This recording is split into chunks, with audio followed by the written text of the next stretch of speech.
Good evening everyone, আমি doctor MD S আজম। যত দিন যাচ্ছে আমরা আস্তে আস্তে কিন্তু অলসতায় সমস্ত পার্সনই অলসতায় কিন্তু পড়ছি। সে চিলড্রেন হোক, মিডিল এজ হোক, ইয়াংরা হোক কিংবা ওল্ড এজ, সবারই কিন্তু আমরা একই জিনিসে পড়ে আছি। এতে কি হচ্ছে, আমাদের কিছু রোগ আমাদের এসে কুড়ে ধরছে। অনেক রোগ আছে, প্রচুর রোগ আছে, যে যত দিন যাচ্ছে প্রবলেমটা আমাদের হচ্ছে। তার মধ্যে একটা ইম্পর্টেন্ট রোগটার নাম হচ্ছে লাম্বার স্পন্ডাইলোসিস। এটা একটা কোমর ব্যথার প্রবলেম আমাদের কাছে আসে ম্যাক্সিমাম পেশেন্ট। তো আমরা আজকে জানবো যে লাম্বার স্পন্ডাইলোসিসটা কি, এর পেছনে কারণ কি, এর সিমটম কি হতে পারে, এর ট্রিটমেন্ট কি হতে পারে, ডায়াগনোসিস কি হতে পারে এবং ম্যানেজমেন্ট কি হতে পারে। এই কয়েকটা জিনিস নিয়ে আমরা জানবো। প্রথমত হচ্ছে যে লাম্বার স্পন্ডাইলোসিস যদি নিয়ে আমি বলি, তো লাম্বার স্পন্ডাইলোসিসটা কি? দেখুন, লাম্বার স্পন্ডাইলোসিস একটা স্মল ক্র্যাক দুটো বোনসের মাঝখানে। আমাদের যে সিরদাঁড়া আছে, সিরদাঁড়াতে কিন্তু টোটাল 33 আমাদের হাড় আছে, বোনস আছে। প্রত্যেকটা বোনসের মাঝখানে যে স্পেস থাকে, স্পেস দিয়ে নার্ভ পাস হয় এবং বিভিন্ন জায়গাতে সাপ্লাই করে সেটা। তো আমাদের দুটো যে বোনস আছে, সেই বোনসের মাঝখানে দুটো বোনসে একটা ক্র্যাক হয়। এতে কি হয়, স্পেসটা অনেকটা কিন্তু ক্র্যাক হওয়ার জন্য ইরেগুলার ভার্টিব্রা হয়। অনেক সময় আমাদের সে দুটো ভার্টিব্রার ডিসপ্রলাপস, অনেকজন ডিসপ্রলাপস হয়, এতে অনেক সমস্যা আছে। তো আমরা বেসিক্যালি একটা জিনিস, স্মল ক্র্যাক হচ্ছে দুটো ভার্টিব্রার মাঝখানে স্মল ক্র্যাক হয়। তো এটা কি কারণে হতে পারে? প্রচুর কারণ আছে এর মধ্যে। তার মধ্যে সব থেকে ইম্পর্টেন্ট এজিং একটা বিশাল কারণ। এজ আমরা যতটা জানি, যত এজ হবে এই প্রবলেমটা আস্তে আস্তে কমতে শুরু করবে। তার কারণটা অনেক কিছু আছে। ক্যালসিয়াম লেভেল আমাদের কমে যায়, অনেক কিছু প্রবলেম আমাদের ক্রিয়েট করে।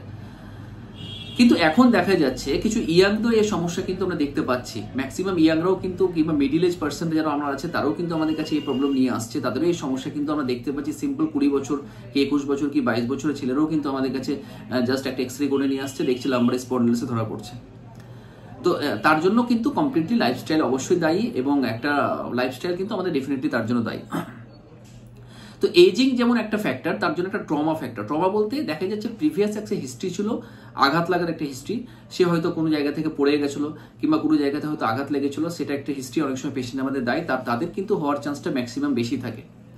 লাইফস্টাইলের মধ্যে কি হচ্ছে? লাইফস্টাইলের মধ্যে হচ্ছে যারা পুয়ার পশ্চার বলতে পেশেন্ট হয়তো ডিকুবিটা, কিছু পেশেন্ট হয়তো আছে যারা হয়তো শুয়ে থাকে, বসে থাকে, এজেড পার্সন, তাদের ক্ষেত্রে হয়তো পশ্চারটা উঠা বসাটা কম হয়, তাদের ক্ষেত্রে হওয়ার চান্সটা বেশি থাকে। যেসব লোকরা হয়তো এক্সেসিভ ওয়েট নিয়ে কাজ করে, লেবার শ্রেণী হোক কিংবা আর কিছু হোক, যে প্রচুর ওয়েট মাথায় নিয়ে হয়তো যে কাজগুলো করে, তাদের ক্ষেত্রে হওয়ার চান্সটা বেশি থাকে। যারা সেডেন্টারি লাইফ লিড করে, সেডেন্টারি লাইফ বলতে হয়তো আমরা যে প্রফেশনে হয়তো জড়িয়ে আছি, হয়তো দেখা যায় সারাদিন হয়তো অফিসে কাটালাম, হয়তো বসেই কাটালাম, আবার বাড়িতে গিয়ে বসে থাকছি, আবার হয়তো সকালে উঠে আবার সেম ভাবেই আমরা থাকছি। তো সেটা এই ক্ষেত্রেও কিন্তু তাদের ক্ষেত্রেও হওয়ার চান্সটা বেশি থাকছে আর কি। যারা হাই এক্সারসাইজ, প্রচুর হয়তো আমাদের হয়তো মেনটেন না করে প্রচুর হয়তো এক্সারসাইজ করতে আসছে, কোনো জায়গাতে হয়তো ক্র্যাক হচ্ছে, তার ক্ষেত্রেও কিন্তু অনেক সময় হতে পারে। এই প্রবলেমটা অনেক সময় আসে। কিন্তু আরেকটা সমস্যা জেনেটিক ফ্যাক্টর একটা ক্রিয়েট করে। জেনেটিক ফ্যাক্টর আমরা দেখেছি যে কজেশনের মধ্যে একটা বিশাল ফ্যাক্টর এখানে দেখেছি যে অনেকটা দায়ী কিন্তু এই প্রবলেমের জন্য।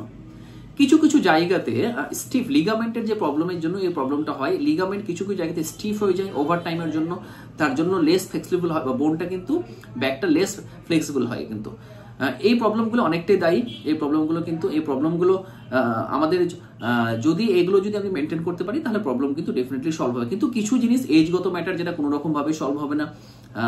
আমি বলবো ট্রিটমেন্টে কি কি করতে হবে আর কি। তো এটা হচ্ছে কজেশন। সিমটম পেশেন্টের কি আসতে পারে? সিমটম হচ্ছে, প্রথম কথা, পেশেন্ট আমাদের কাছে এসে বলবে যে একটা লো ব্যাক পেন হচ্ছে, নিচের কোমরের দিকে একটা ব্যথা, এবং ব্যথাটা অনেক সময় কিন্তু রেডিয়েট করে পেছনের দিকে, হয়তো রেডিয়েট করে পায়ের দিকে, থাইয়ের দিকে নেমে পায়ে অবধি চলে আসে, আবার বাটাকের চারিদিকে হয়তো থাকে। আবার কি হয়, ফিল লাইক মাসেল স্ট্রেন, একটা স্ট্রেন হয়েছে, মাসেলটা মনে হচ্ছে কোনো জায়গায় পা ফেলতে গিয়ে মুচকে গেছি, এরকম একটা পেন আমাদের সময় অনেক সময় পেশেন্ট বলে, এবং around the lower back reason অনেক সময় পেশেন্ট বলে। কিন্তু তারপরে কি, এটা অ্যাগ্রাভেট করে কখন, একটা ফিজিক্যাল ওয়ার্ক, চলাফেরা করতে গেলে বাড়ে, একটু রেস্ট থাকলে একটু বেটার ফিল করি, অনেকজনই বলে রেস্ট থাকলে একটু বেটার ফিল করি। এই প্রবলেমগুলো আমাদের কাছে নিয়ে আসে। আরেকটা কি, অনেক সময় পেশেন্টের কি হয়, ব্যথাটা কিন্তু যত দিন যায় কিন্তু রেডিয়েট করতে থাকে, রেডিয়েট করে কিন্তু সায়াটিকের দিকে চলে যায় পেশেন্ট। সায়াটিক একটা নার্ভ আছে, তাকে প্রেস করে কিন্তু সায়াটিকের দিকে চলে যায়। এটা হচ্ছে মেন সিমটমের মধ্যে পড়ে যাচ্ছে আর কি। স্পন্ডাইলিসিস রিস্ক ফ্যাক্টরটা কি কাদের ক্ষেত্রে বেশি হওয়ার চান্স থাকবে? যারা অ্যাথলেটস, যারা ফুটবলার কিংবা জিমনাস্টিক কিংবা ওভার ওয়েট লিফটিং যারা করে তাদের ক্ষেত্রে হওয়ার চান্সটা অনেকটা বেশি থাকে, কারণ তাদের আঘাত লাগা, একটা স্ট্রেন লাগার একটা চান্স থেকেই যায়। যেহেতু একটা অ্যাথলেটস থাকে তাদের ক্ষেত্রে হওয়ার চান্সটা অনেকটা থাকে। কিন্তু আরেকটা কি, ওল্ড এজ পার্সন যাদের ক্ষেত্রে আছে তাদের ক্ষেত্রেও কিন্তু হওয়ার চান্স থাকে। এটা যদি আমি এটা যদি আমার সঠিক পরিমাণে ট্রিটমেন্ট না হয় তাহলে আস্তে আস্তে আমার প্রবলেমটা কিন্তু আরো মেজারের দিকে পৌঁছাতে থাকবে। ডায়াগনোসিস কি করবো আমি? Diagnosis very important. এক্সরে একটা অবশ্যই এক্সরে যদি করা যায় তাহলে ম্যাক্সিমাম ক্ষেত্রে আমার ডায়াগনোসিস হয়ে যায়। তারপরে সিটি স্ক্যান যদি করি, তারপরে আরো বেটার ডায়াগনোসিস, আরো বেটার জানার জন্য এমআরআই কিন্তু বেস্ট। ট্রিটমেন্টের ক্ষেত্রে বলি, ট্রিটমেন্টের ক্ষেত্রে অনেক স্পেসিফিক ওষুধ আমাদের ক্ষেত্রে আছে, যে স্পেসিফিক ওষুধগুলো আমরা দিলে কিন্তু অ্যাকুট স্টেজটা অনেকটাই কভার করে যায়। কিন্তু ইন কেস অফ ক্রনিক স্টেজে আমাদের টোটালিটি অফ সিমটম প্রয়োজন পড়ে এবং আমরা সিমটোমেটিক বেসিকে কিন্তু এবং তার সঙ্গে মায়োসিটিক বেসিকে কিন্তু ওষুধ দিতে হয় এবং দিলে ভালো রেসপন্স আমরা পাই। অ্যাকুট স্টেজে কিছু মেডিসিন আমাদের নিয়ে আসে। যদি পেশেন্টটি স্প্রেন নিয়ে আসে, একটা হয়তো দেখা যায় বলছে যে মচকে গেছে, অ্যাকুট স্টেজে অনেক সময় পেশেন্ট আমাদের নিয়ে আসে, তো রাস্টাক্স খুব ভালো কাজ করে, লিডাম্পাল খুব ভালো কাজ করে, calculate fluid is good drug, calculate calf খুব ভালো ড্রাগ, তার সাথে আরো থুজা খুব ভালো কাজ করে, মেড্রোয়াইনাম ইজ গুড ড্রাগ, মেড্রোয়াইনাম খুবই ভালো কাজ হয়, এগুলো কেসে খুব ভালো, ন্যাট্রাম সালফ খুবই ভালো কাজ করে। তো এগুলো আমরা অ্যাকুট স্টেজে অনেক সময় কাজ হয়। ইন কেস অফ ক্রনিক স্টেজে এগুলো ওষুধ আমাদের অনেক সময় আসে। আরেকটা কি, ব্রায়োনিয়া খুব ভালো কাজ করে। তো এগুলো কিছু এক্সেট্রা ওষুধের নাম আমরা বললাম। তার আগে পেশেন্টের হিস্ট্রি অবশ্যই নিতে হয়, পেশেন্টের ডিটেলসটা নিয়ে আমরা একটা সিমটম সিমিলারিটি করে ওষুধটা দিলে সব থেকে বেস্ট হয় আর কি। ম্যানেজমেন্ট কি করব?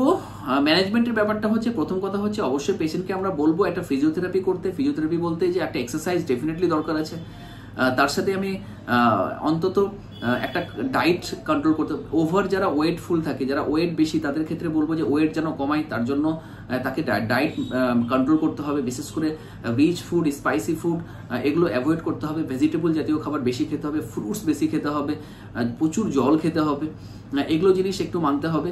ক্যালসিয়াম জাতীয় খাবার খেতে হবে, প্রয়োজনে ক্যালসিয়াম খেতে হবে, এক্সটার্নালি খেতে হবে।